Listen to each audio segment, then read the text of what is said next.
Šiandien laidoje Auksarankiai. Nuotolinės antenos, tarifai, šildymo sąskaitos ir dešimtmečiais vykstantys šilumos ūkio karai. Legalūs ir nelegalūs metodai, kuriais gyventojai bando palengvinti savo finansinę naštą. Istorijos iš skirtingų Lietuvos vietų. Sužinosite, kokiu greičiu miesto katilinėse dega jūsų pinigai. Netrukus.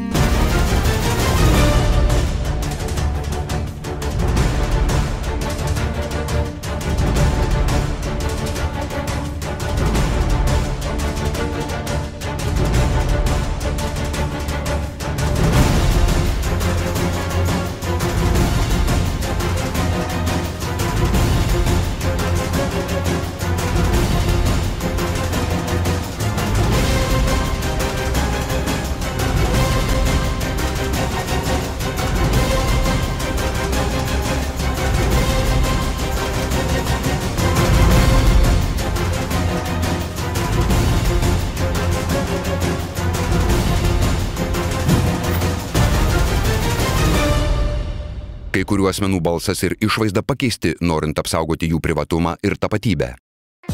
Šiandien laidoje Auksarankiai. Kas naujo automobilių vagysčių fronte? Kas labiausiai masina ilgapirščius ir kaip nuo to apsisaugoti? O taip pat praėjusioje laidoje žadėta šiuo metu ypač aktuali tema – šildymas, nenuspėjamos jo kainos ir kova su vėjo malūnais primenantys bandymai atsijungti nuo centrinio šildymo sistemos bei slapto šaltinio patarimai, kaip užtikrinti saugumą, kad jūsų sąskaitos būtų adekvačios suvartojamos šilumos kiekiui. Po 4 metų stebėjimų buvo nuspręsta pasiaiškinti, kodėl namo šilumos varžai gerėjant, namų sandarėjant didėja suvartotas šilumos kiekis. Šios temos žadame nenumesti į šoną, tad vis dar laukiame jūsų istorijų ir patarimų. Kaip sumažinti sąskaitas už šildymą elektroniniu paštu btvreporteris@gmail.com. Prasidėjus naujiesiams metams daugybė įvairių institucijų skelbia džiuginančius ir nerimą keliančius statistinius duomenis. Pagrindinė tendencija, kurią pastebime mes kaip pasieniečiai, atlikdami savo funkcijas per maždaug paskutinius 3 metus, kad kontrabandos srautai akivaizdžiai pasisuko iš Baltarusijos pusės. Jeigu anksčiau didžiausias spaudimas, didžiausi kiekiai, daugiausia bandymų gabenti kontrabandą būdavo iš Rusijos, tai dabar praėjusiais metais ypač visas tas veiksmas persikėlė prie sienos su Baltarusija. Ir statistika tą akivaizdžiai liudija, tai galima būtų paminėti, jeigu 2009 metais prie sienos su Baltarusija pasieniečiai iš viso kiekio kontrabandų sulaikydavo maždaug tik 19–20%, tai užpernai jau tas skaičius pasiekė 40%, o pernai siekė net 67%.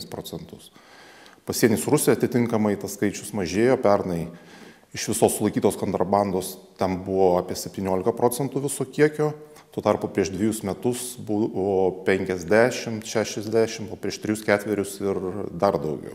Remiantis tokią statistiką galima pastebėti tendencijas, dėl ko labiausiai niežti nagus visokio plauko ilgapirščiams, besisukiojantiems aplink jūsų automobilius. Čia kalbam apie skirtingus vogtus automobilius. Tos, kurie sulaiko pasieniečiai, tai tie automobiliai praktiškai visi yra pavogti Vakarų Europoje. Ir jie yra sulaikomi prie sienos su Lenkija, kai bandome įvežti į Lietuvą, arba jau jeigu pavyksta įvežti į Lietuvą, prie sienos su Baltarusija. Tai šita kategorija automobilių, kuri iš tikrųjų per 2 metus jų sulaikyta dvigubai daugiau valstybės sienos apsaugos tarnybos pareigūnų, yra tie automobiliai, kurie pavogti Vokietijoje, Prancūzijoje, Austrijoje, Skandinavijos šalyse ir kurie gabenami į Lietuvą išnaudojant Šengeno erdvės privalumą, tai yra nebuvimo kontrolės pasienyje su Lenkija.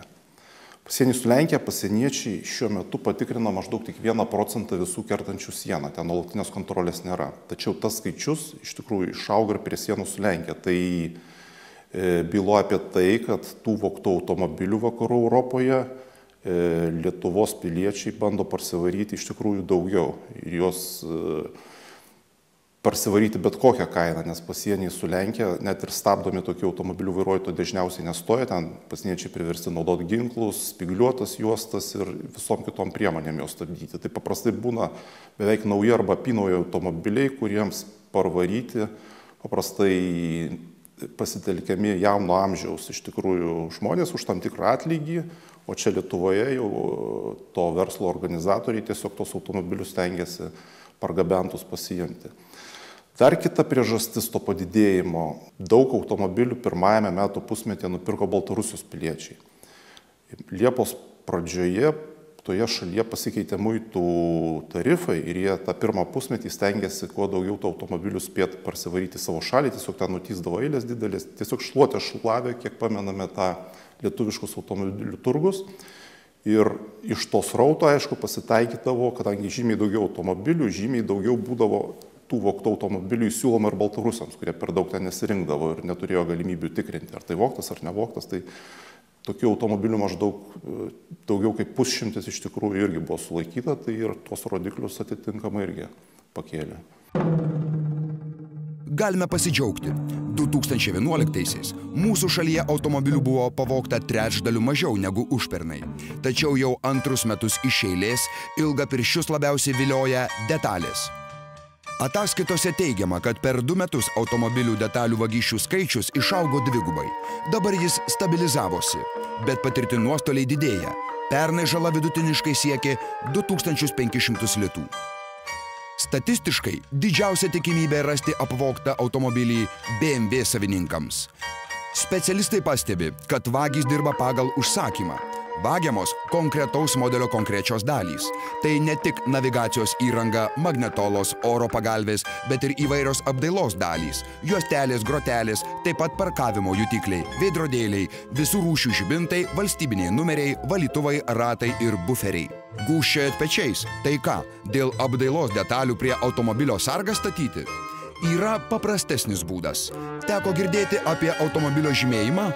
Sako, tai padeda greičiau ir paprasčiau surasti automobilį ar jo dalis vagystės atveju, bei užtikrina jūsų transporto priemonės saugumą. Geriausia apsauga tai yra kompleksinė apsauga.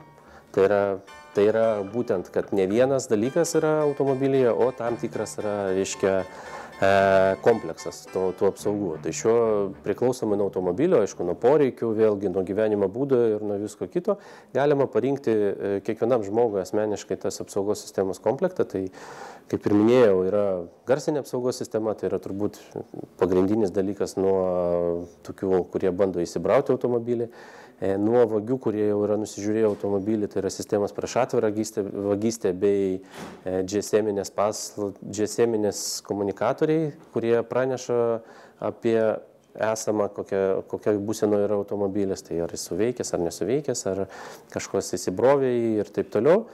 Ir bet kokiu atveju siūlyčiau pasižymėti automobilį.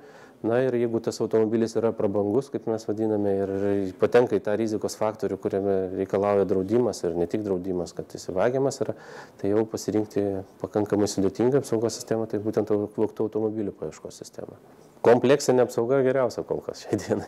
Niekas nepasikeitė. Netrukus laidoje Auksarankiai tęsime šią temą.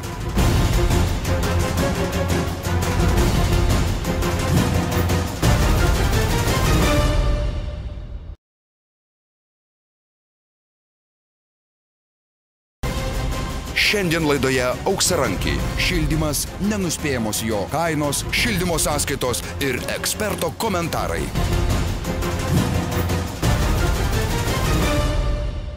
O dabar eteryje Odė, o gal elegija, pavadinimu Šildymas. Nieko įstabaus Vilniaus mieste lapkričio mėnesį 11 metais neįvyko.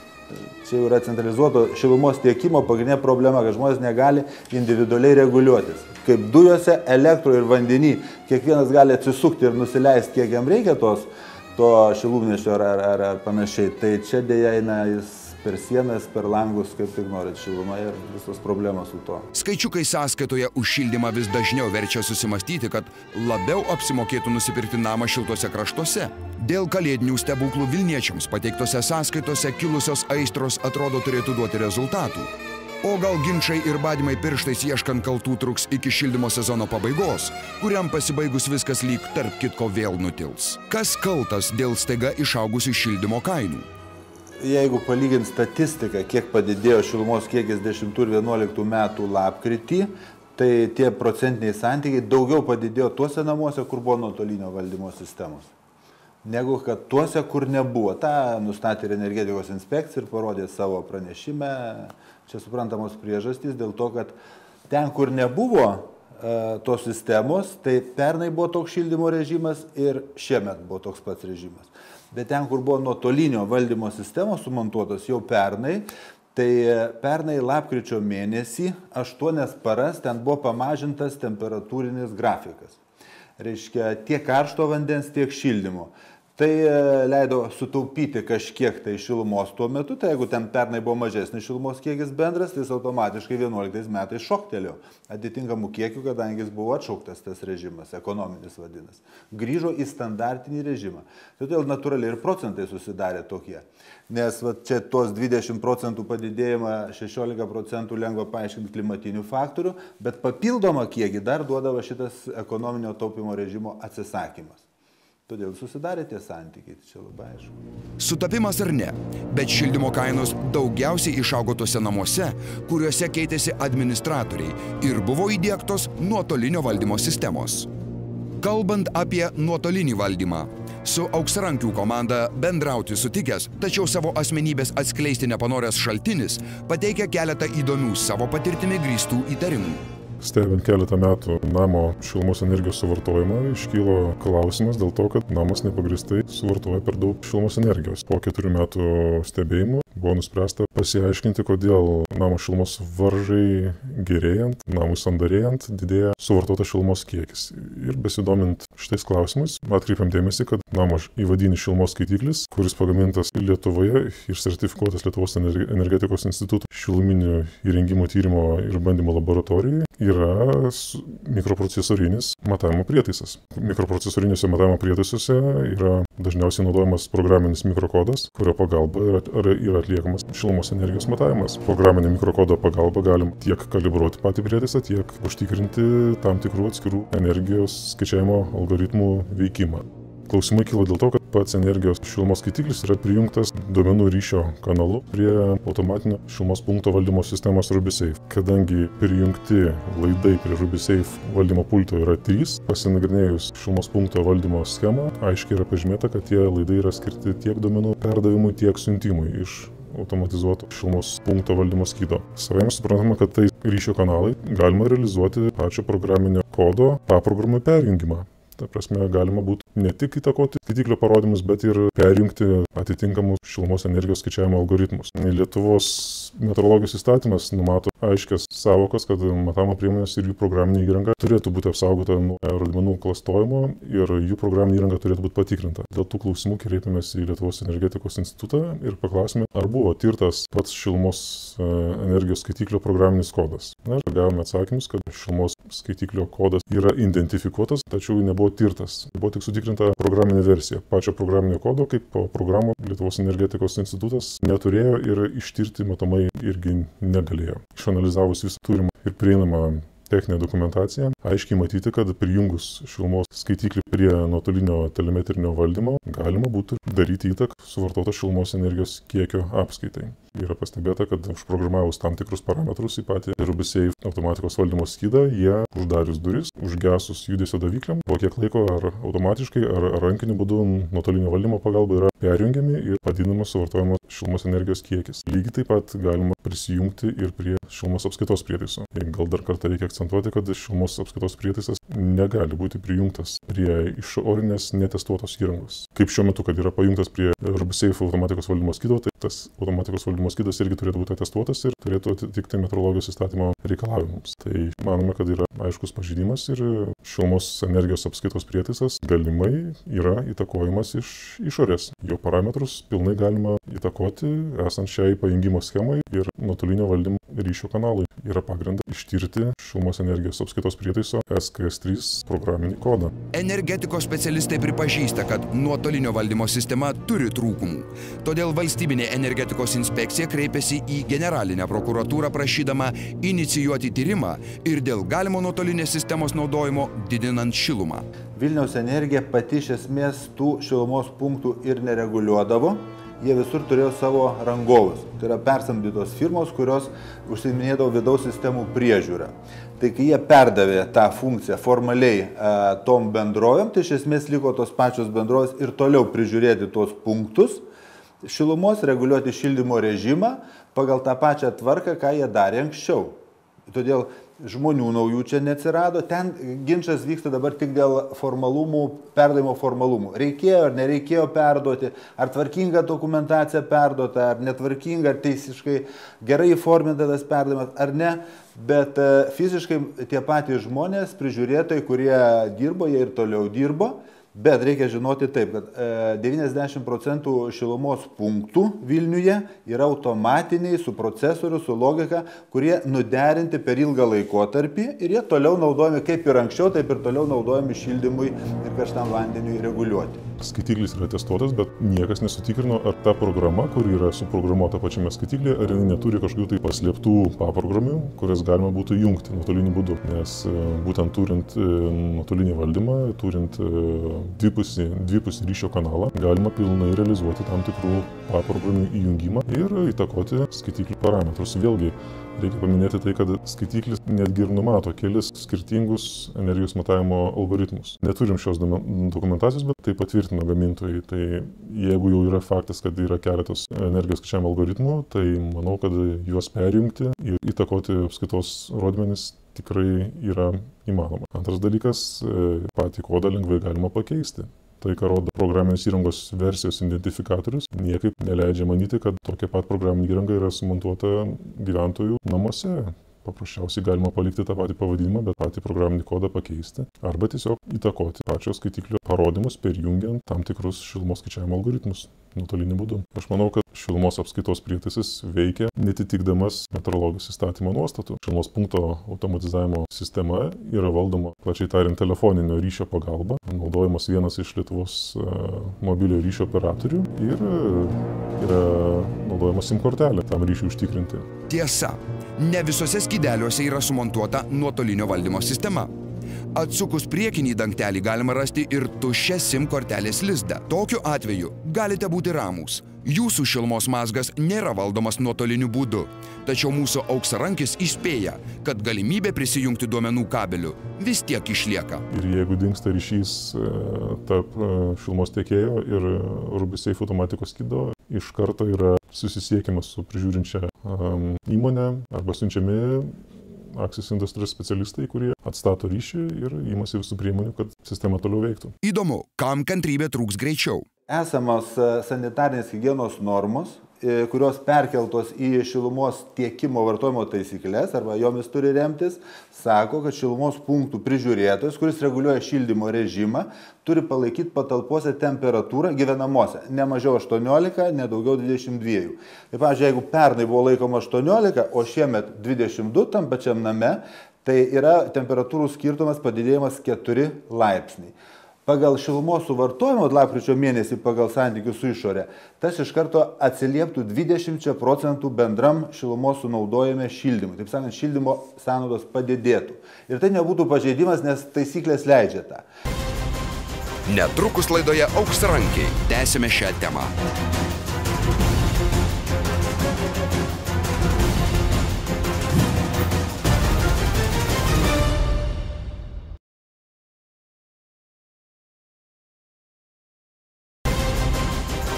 Šiandien laidoje Auksarankiai, šildymo sąskaitos ir eksperto komentarai.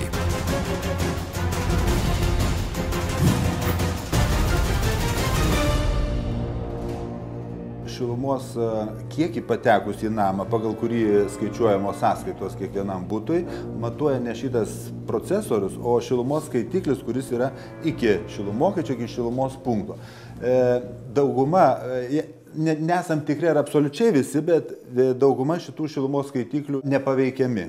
Ir dabar Valstybinė energetikos inspekcija daro tyrimą, bet šilumos apskaita yra kiekis sunaudotas pastate įrašomas ir vietiniam registratoriui, kuris archyvuojamas, saugomas ir visada galima patikrinti, koks tas šilumos kiekis tikrai buvo sunaudotas. O ką rodo per telemetriją, tie duomenys nebuvo naudojami net apskaitai.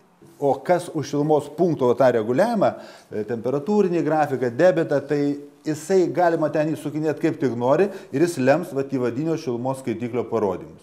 Todėl šiluma patekus į namą yra išmatuojama tiksliai, metrologiškai patikrintais prietaisais ir dėl to klausimo niekas nekelia, o klausimą kelia tik, ar ne per daug buvo prišildyti namai. Dėl ko galėjo padėti naktį ten ar kitų laikų ir dėl to galėjo tas skaitiklis per daug rodyti. Tai va tokį dalyką sunkiau įrodyti.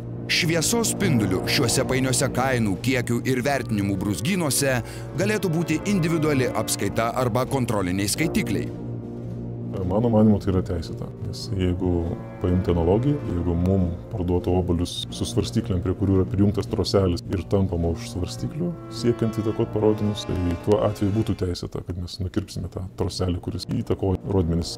Dėl užtikrinimo ir visų abejonių panaikinimo prasčiausias būdas yra namo bendrijų atstovams priimti sprendimą ir sumontuoti kontrolinį namo suvartotos šilumos energijos skaitiklį. Tas skaitiklis garantuotų parodymų tikslumą ir skaidrumą, kadangi jis nebūtų prijungtas nei prie namo šilumos punkto automatikos valdymo skydo, nei prie nuotolinio valdymo sistemos. Todėl namo gyventojai galėtų sulyginti duomenis tarp kontrolinio skaitiklio, be abejo, kuris turėtų būti patikrintas metrologiškai, ir šilumos tiekėjo deklaruojamų duomenų. Duomenys, savai suprantama, turėtų sutapti. Man padaryti to nepavyko, kadangi iš karto buvo nukreiptas neigiama linkme, kadangi Vilniaus Energija atsisakė ir pabrėžė, kad nederins tokio projekto, nors kontrolinio skaitiklio sumontavimas namo bendrasavininkių dalyje niekaip nėra siejamas su šilumos tiekėjo veikla. Tai tiesiog yra namo bendrasavininkų tinklai, kurie priklauso namo savininkams ir bendrų sutarimų galėtų būti vykdomi tų tinklų pakeitimai. Tai yra mūsų sumontuojamas kontrolinis šilumos energijos skaitiklis. Kiekvienas namas yra pas mus išdarkytas siaubingai. Kas radiatorius pasikeitė, įsidėjo didesnius paviršiaus, jis iš karto nuima daugiau šilumos ir kada eina nuosekliai per visus aukštus, apačioje jau trūksta. O jam irgi reikia užtikrinti 18. Tada pakelia temperatūrą to viduj cirkuliuojančio šilumnešio, čia pasiekia 18, viršuje 23 pasidaro. Ir negali suvaldyti tos sistemos, kada jinai yra netvarkinga. O problema yra, kad šildymo sistemos yra labai netvarkingos. Jos išdarkytos nuo projektinės dokumentacijos, nutolę žmonės net stovus perjungia, kur turėtų pasimti šilumą iš grįžtamo, jis persivirinęs radiatorių nuo pakelimo stovo. Vienas ten įsidėjęs balkone radiatorius, kitas ten grindinį šildymą vonioj. Tarp stovų laiptinėse nesubalansuota. Į temperatūrų skirtumai atskiruose būtuose yra didžiuliai. Nors pagal projektus turėtų būti vidutinė ta temperatūra, apie kurią mes kalbam, plius minus ten 1,5 laipsnio. O realiai gaunasi vidutinė temperatūra plius minus 3-4 laipsniai iš šonas, o dėl tų priežasčių. Vieni langus pasikeitė, kiti ne. Ir čia tas pats, kas su pastatų renovacija. Ta pati problema, kadangi pastatai yra net naujinti, nesutvarkyti, tai tu gali daryti idealią šilumą iki namo tiekti, auksinę, bet kada jinai patenka į namą, su visom šitom problemom, iš karto prasideda. Kadangi Lietuva su pastatų atnaujinimu yra tragiškoj padėty, mes matot, per 20 metų beveik nieko neatnaujinam, 100 kitą namų tik tai. Ir tame tarpe vidaus sistemą sutvarkė. Tai dabar ta padėtis beje yra panaši ir buvusiuose kitose sovietinėse valstybėse. Tai dabar ES direktyva jau priėmė, tiksliau projektą dabar svarsto, greitai priims energijos efektyvumo direktyvą naują, kurioje bent jau šiandien dieną, jeigu neišims iš tos direktyvos projekto, yra numatoma prievolė, privaloma kiekvienai šaliai iki 2016 metų įrengti individualų šilumos reguliavimą ir apskaitą kiekvienam bute. Tame tarpe ir šildomai centralizuotai. O tada atsiras jau valstybei prievolė ir jau negalės dabar vis tik žadėti ir nieko nedaryti. Žadėti, jeigu atsimenat, šita vyriausybė žadėjo 2000 namų į metus kaip minimum. Ne? Per visą tą laiką pagal tą naują programą kelis namus gal padarė. Bet nieks nesitvarko, šitiek metų praėjo ir šita tvarka, tos chaosas, galima sakyti, tęsiasi ir netvarkoma. Nei iš išorės, nei vidaus sistemos. Nes valstybė laiko, kad tai žmonių turtas, žmonės pirmiausia patys nelabai nori investuoti, kažkodėl galvoja, kad čia turi valstybė jiems, bendrapiliečiai tvarkyti tos namus, nors yra privatus turtas. Ir tęsiasi metų metais, o sąskaitą gauna tada visi pradeda ieškoti kaltų, o kai tvarkyti namus, tai norinčių nėra. Bandant mąstyti logiškai, peršasi išvada, kad šildantis centralizuotai, tai yra perkant kurą ir gaminant šilumą dideliais kiekiais, tai turėtų būti pigiau, nei ieškant alternatyvų. Nors mūsųse logikos dėsniai regis negalioja, tačiau fizikos dėsniai čia labai svarbus. Šiandien tiek, o kitoje laidoje tęsime šią temą.